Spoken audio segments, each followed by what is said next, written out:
1 Korintus pasal 15. Kebangkitan Kristus. Dan sekarang, saudara-saudara, aku mau mengingatkan kamu kepada Injil yang aku beritakan kepadamu dan yang kamu terima, dan yang di dalamnya kamu teguh berdiri.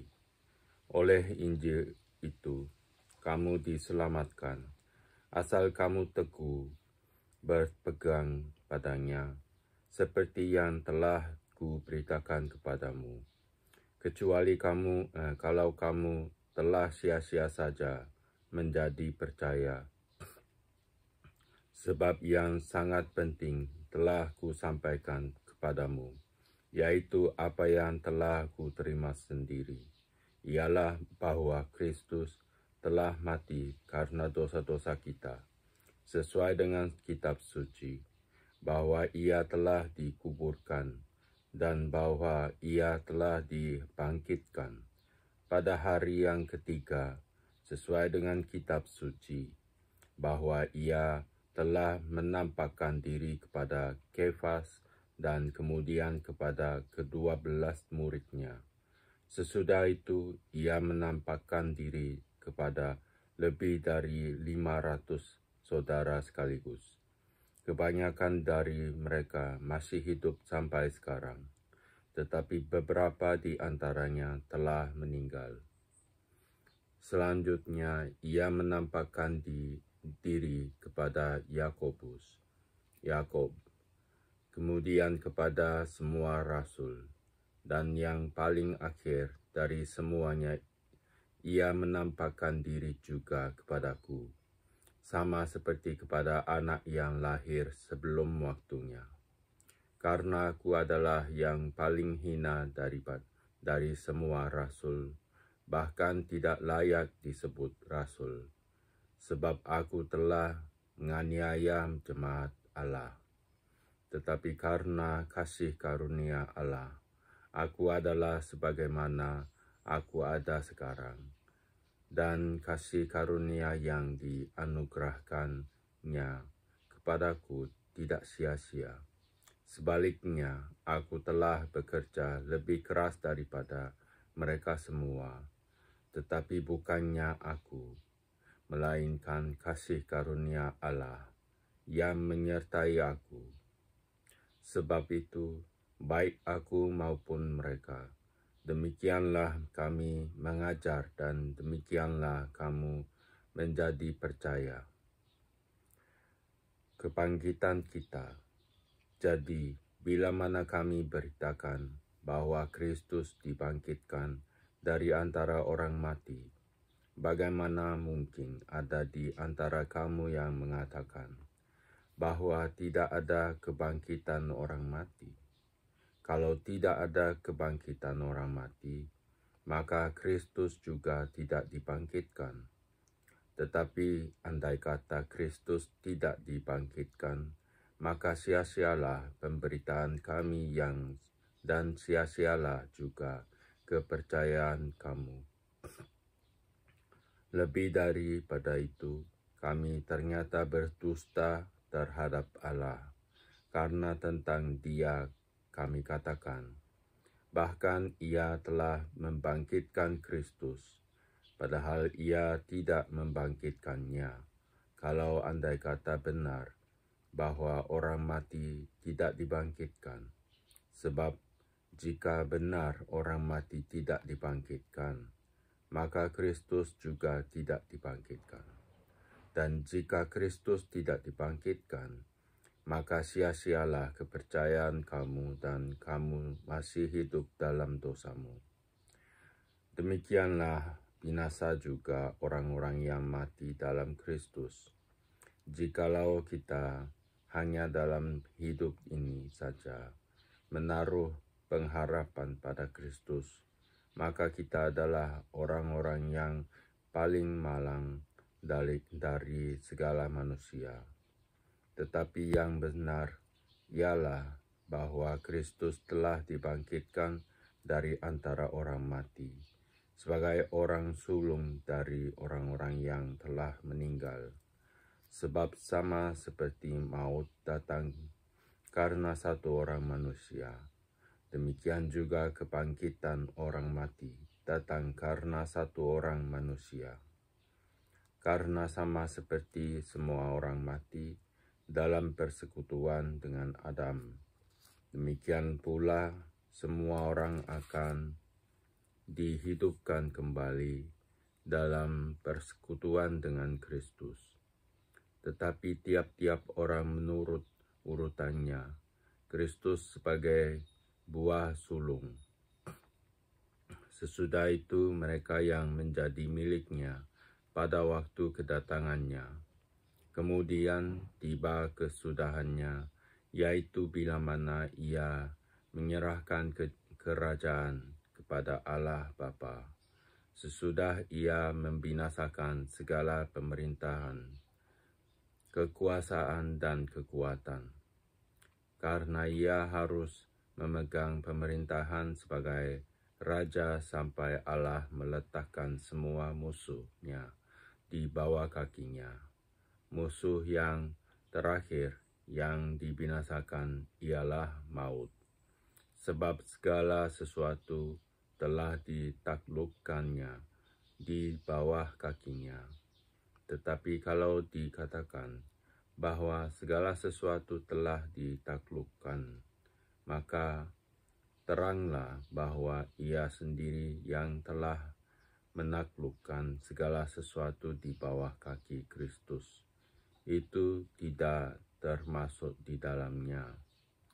Tetapi kalau segala sesuatu telah ditaklukkan di bawah Kristus, maka ia sendiri sebagai anak akan menaklukkan dirinya di bawah Dia, yang telah menaklukkan segala sesuatu di bawahnya, supaya Allah menjadi semua di dalam semua. Jika tidak demikian, apakah faedahnya perbuatan orang-orang yang dibaptis bagi orang mati? Kalau orang mati sama sekali tidak dibangkitkan, mengapa mereka mau dibaptis bagi orang-orang yang telah meninggal? Dan kami juga, mengapakah kami setiap saat membawa diri kami ke dalam bahaya? Saudara-saudara, tiap-tiap hari aku berhadapan dengan maut, demi kebanggaanku akan kamu dalam Kristus Yesus, Tuhan kita. Aku katakan bahwa hal ini benar. Kalau hanya berdasarkan pertimbangan manusia saja, aku telah berjuang melawan binatang buas di Efesus.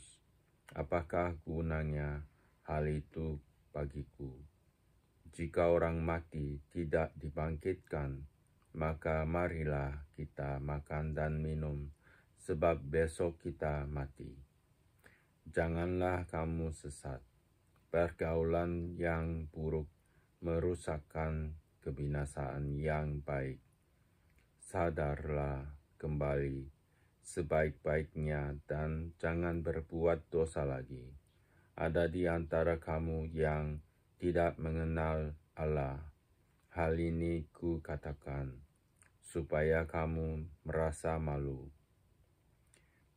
Kebangkitan tubuh. Tetapi mungkin ada orang yang bertanya, bagaimanakah orang mati dibangkitkan? Dan dengan tubuh apakah mereka akan datang kembali? Hai orang bodoh, apa yang engkau sendiri taburkan tidak akan tumbuh dan hidup kalau ia tidak mati dahulu.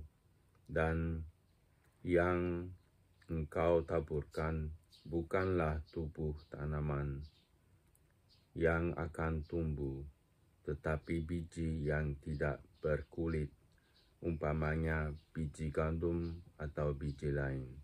Tetapi Allah memberikan kepadanya suatu tubuh seperti yang dikehendakinya. Ia memberikan kepada tiap-tiap biji tubuhnya sendiri. Bukan semua daging sama. Daging manusia lain daripada daging binatang, lain daripada daging burung, lain daripada daging ikan. Ada tubuh sorgawi dan ada tubuh duniawi, tetapi kemuliaan tubuh duniawi, kemuliaan matahari lain daripada kemuliaan bulan, dan kemuliaan bulan lain daripada kemuliaan bintang-bintang. Dan kemuliaan bintang yang satu berbeda dengan kemuliaan bintang yang lain. Demikianlah pula halnya dengan kebangkitan orang mati. Ditaburkan dalam kebinasaan, dibangkitkan dalam ketidakbinasaan, ditaburkan dalam kehinaan, dibangkitkan dalam kemuliaan, ditaburkan dalam kelemahan, dibangkitkan dalam kekuatan. Yang ditaburkan adalah tubuh alamiah, yang dibangkitkan adalah tubuh rohania. Jika ada tubuh alamiah, maka ada pula tubuh rohania. Seperti ada tertulis, manusia pertama, Adam menjadi makhluk yang hidup, tetapi Adam yang akhir menjadi roh yang menghidupkan. Tetapi yang mula-mula datang bukanlah yang rohania, tetapi yang alamiah. Kemudian barulah datang yang rohania. Manusia pertama berasal dari debu tanah dan bersifat jasmani. Manusia kedua berasal dari sorga. Makhluk-makhluk alamiah sama dengan dia yang berasal dari debu tanah, dan makhluk-makhluk sorgawi sama dengan dia yang berasal dari sorga. Sama seperti kita telah memakai rupa dari yang alamiah, demikian pula kita akan memakai rupa dari yang sorgawi. Saudara-saudara, inilah yang hendak ku katakan kepadamu, yaitu bahwa daging dan darah tidak mendapat bagian dalam kerajaan Allah, dan bahwa yang binasa tidak mendapat bagian dalam apa yang tidak binasa. Sesungguhnya, aku menyatakan kepadamu suatu rahasia. Kita tidak akan mati semuanya, tetapi kita semuanya akan diubah dalam sekejap mata, pada waktu bunyi nafiri yang terakhir. Sebab nafiri akan berbunyi dan orang-orang mati akan dibangkitkan dalam keadaan yang tidak dapat binasa, dan kita semua akan diubah. Karena yang dapat binasa ini harus mengenakan yang tidak dapat binasa, dan yang dapat mati ini harus mengenakan yang tidak dapat mati.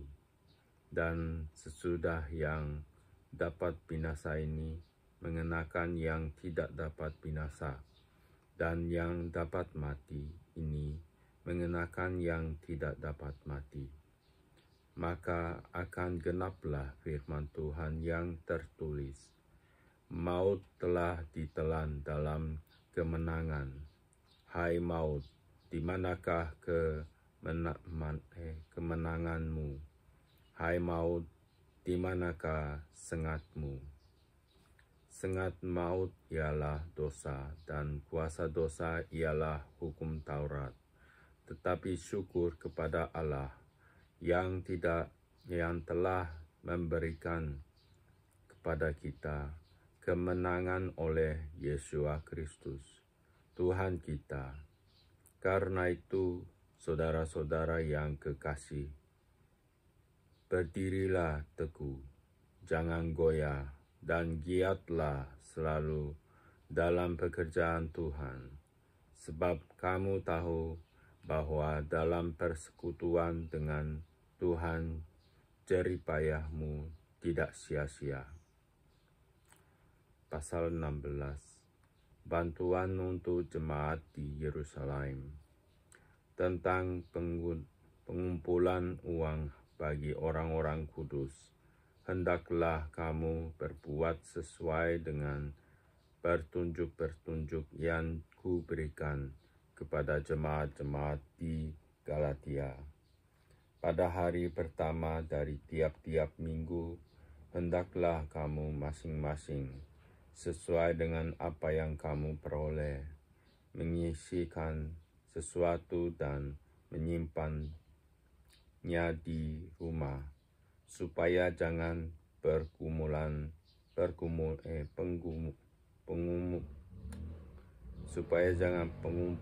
itu baru diadakan kalau aku datang.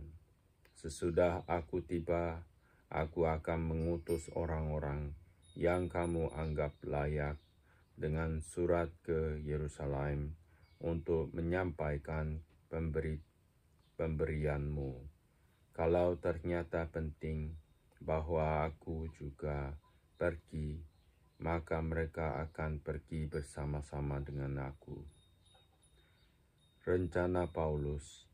Aku akan datang kepadamu sesudah aku melintasi Makedonia, sebab aku akan melintasi Makedonia dan Korintus. Mungkin aku akan tinggal beberapa lamanya dengan kamu, atau mungkin aku akan tinggal selama musim dingin, sehingga kamu dapat menolong aku untuk melanjutkan perjalananku.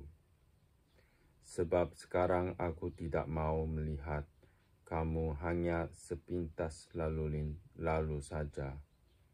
Aku harap dapat tinggal agak lama dengan kamu, jika diperkenankan Tuhan. Tetapi aku akan tinggal di Efesus sampai hari raya Pentakosta.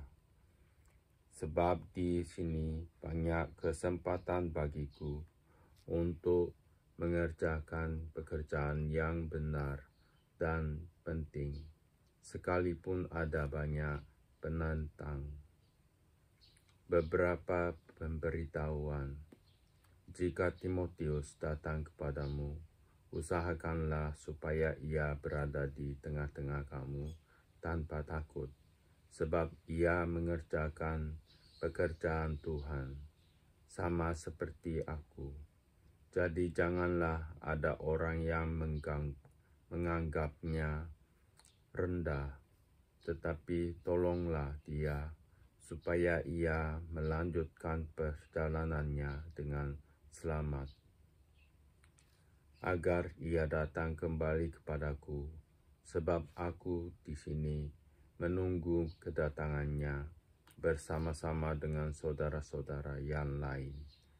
Tentang saudara Apolos, telah berulang-ulang aku mendesaknya untuk bersama-sama dengan saudara-saudara lain mengunjungi kamu, tetapi ia sama sekali tidak mau datang sekarang. Kalau ada kesempatan baik nanti, ia akan datang. Berjaga-jagalah, berdirilah dengan teguh dalam iman, bersikaplah sebagai laki-laki dan tetap kuat. Lakukanlah segala pekerjaanmu dalam kasih. Tak ada suatu permintaan lagi kepadamu, saudara-saudara.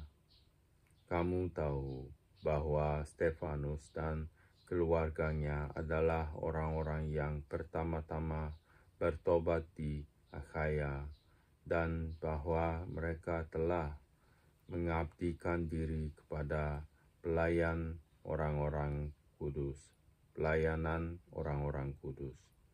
Karena itu taatilah orang-orang yang demikian, dan setiap orang yang turut bekerja dan berjerih payah. Aku bergembira atas kedatangan Stefanus, Fortunatus, dan Achaicus, karena mereka melengkapi apa yang masih kurang padamu, karena mereka menyegarkan rohku dan roh kamu. Hargailah orang-orang yang demikian. Salam kepadamu dari jemaat-jemaat di Asia Kecil. Aquila, Priscilla, dan jemaat di rumah mereka menyampaikan berlimpah-limpah salam kepadamu. Salam kepadamu dari saudara-saudara semua. Sampaikanlah salam daripada yang lain dengan cium kudus. Dengan tanganku sendiri aku menulis ini. Salam dari Paulus. Siapa yang tidak mengasihi Tuhan, terkutuklah ia. Maranatha. Kasih karunia Tuhan Yesus menyertai kamu. Kasihku menyertai kamu sekalian dalam Kristus Yesus.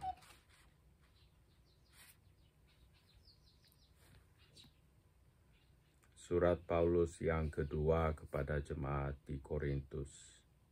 Pasal 1. Salam dari Paulus yang oleh kehendak Allah menjadi Rasul Kristus Yesus, dan dari Timotius saudara kita, kepada jemaat Allah di Korintus, dengan semua orang kudus di seluruh Akhaya. Kasih karunia dan damai sejahtera dari Allah Bapa kita dan dari Tuhan Yesus Kristus menyertai kamu. Ucapan syukur.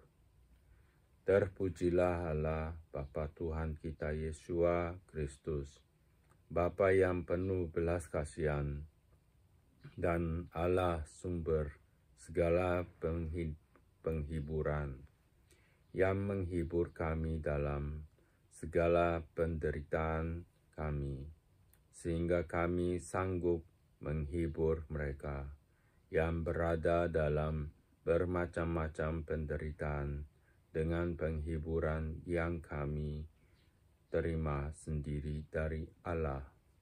Sebab sama seperti kami mendapat bagian berlimpah-limpah dalam kesengsaraan Kristus, demikian pula oleh Kristus kami menerima penghiburan itu, penghiburan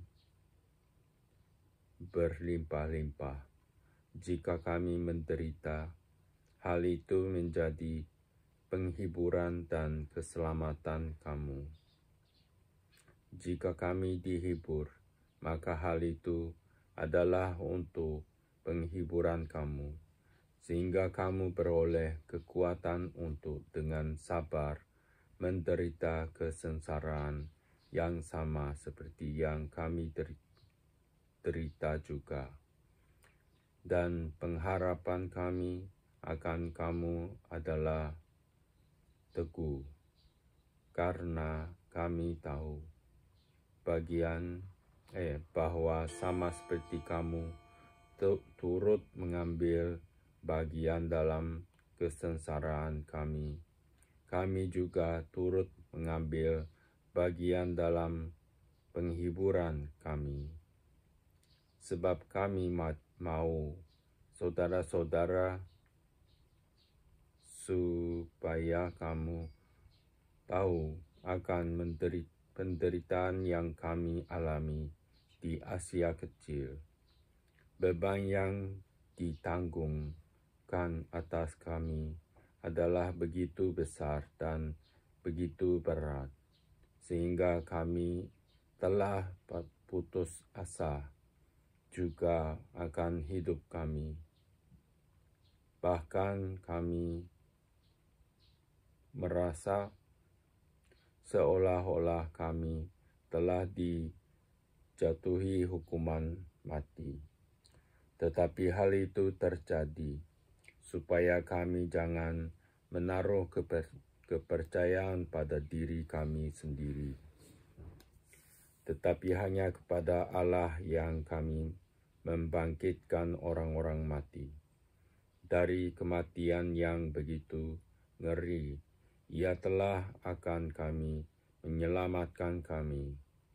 Kepadanya kami menaruh pengharapan kami bahwa Ia akan menyelamatkan kami lagi, karena kamu juga turut membantu mendoakan kami, supaya banyak orang mengucap syukur atas karunia yang kami peroleh berkat banyaknya doa mereka untuk kami. Perubahan dalam rencana Paulus.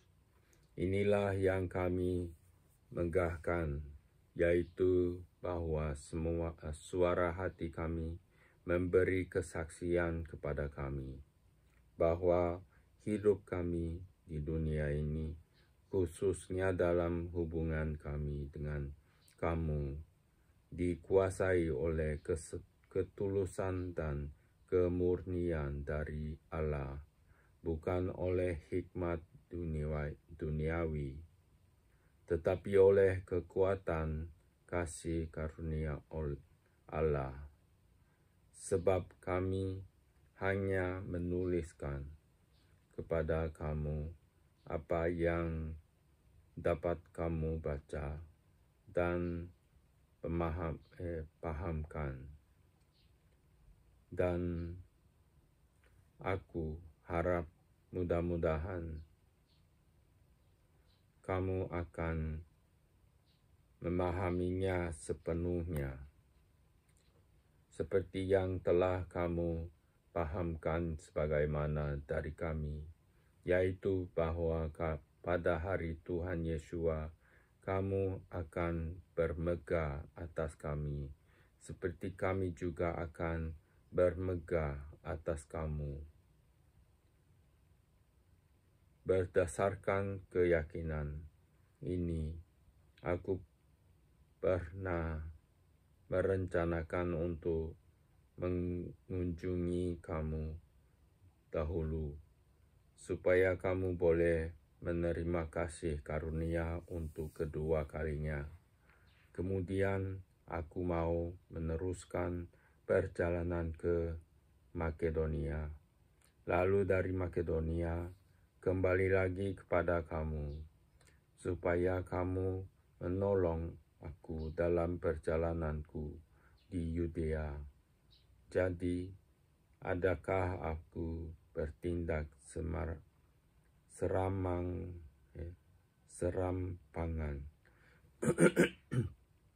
serampangan dalam merencanakan hal ini, atau adakah aku membuat rencanaku itu menurut keinginanku sendiri, sehingga padaku serentak terdapat ya dan tidak.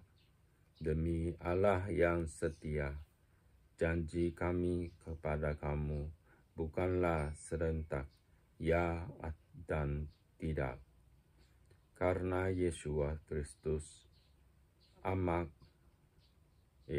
Allah, yang telah kami beritakan di tengah-tengah kamu, yaitu olehku dan oleh Silwanus dan Timotius, bukanlah ya dan tidak, tetapi sebaliknya, di dalam Dia hanya ada ya, sebab Kristus adalah ya, bagi semua janji Allah. Itulah sebabnya oleh Dia kita mengatakan amin untuk memuliakan Allah. Sebab Dia yang telah meneguhkan kami bersama-sama dengan kamu di dalam Kristus adalah Allah yang telah mengurangi, memeteraikan tanda miliknya atas kita, dan yang memberikan Roh Kudus di dalam hati kita sebagai jaminan dari semua yang telah disediakan untuk kita. Tetapi aku memanggil Allah sebagai saksiku. Ia mengenal aku, bahwa sebabnya aku tidak datang ke Korintus ialah untuk menyayangkan kamu, bukan karena kami mau memerintahkan apa yang harus kamu percayai, karena kamu berdiri teguh dalam imanmu. Sebaliknya, kami mau turut bekerja untuk sukacitamu.